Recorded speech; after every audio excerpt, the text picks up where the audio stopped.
Hello বন্ধুরা, welcome back to my channel Shiny's blog. তোমরা সবাই কেমন আছো? আশা করছি সবাই ভালো আছো, আর আমিও ভালো আছি।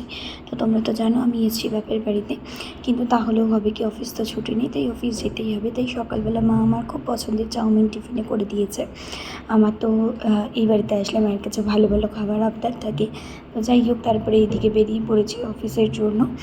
আর সত্যি বলতে অনেক দিন পর এরকমভাবে এই দক্ষিণেশ্বর ব্রিজের ওপর দিয়ে অফিস যাচ্ছি, ভীষণ মজা। তারপরে যাই হোক, এখানে বালিতে এসে আবার ট্রেন চেঞ্জ করার ছিল, তো দাঁড়িয়ে খুব লস্যি খেতে ইচ্ছা করছিলো, তাই নিয়ে নিলাম লস্যি। আমি আর কেয়াদি লস্যি খেয়ে নিলাম।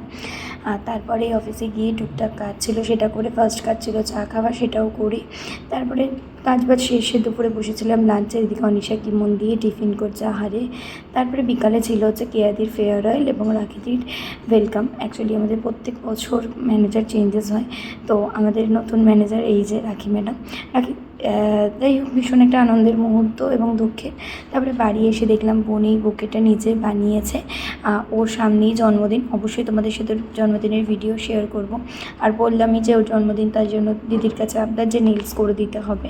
তো ফাইনালি ওর নেলসগুলোও করা কমপ্লিট। এখন বাজে অলমোস্ট রাত্রির 1টা। আর এইদিকে হচ্ছে সন্ধ্যেবেলায় এই ক্লিপটা করেছিলাম, মাকে বলেছে আমার খুব ফেভারিট পাতলা মাছের ঝোল করতে আর মাছ ভাজা, মা সেটাই করেছিল। রাত্রেবেলা খাওয়া দাওয়া করে আইসক্রিম খেয়ে ভিডিওটা এখানেই এন্ড করলাম। চলো টাটা।